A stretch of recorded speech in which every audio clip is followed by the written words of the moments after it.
ยังไม่จบเลยร้องอีกน้องโปรดร้อง Happy Birthday ก่อนเร็วน้องโปรดครับได้ยินที่แม่พูดไหม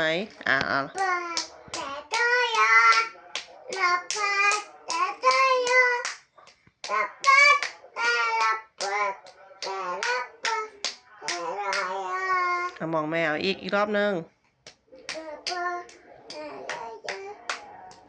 มองแม่ด้วยทูดังHappy Birthday อีกรอบนึง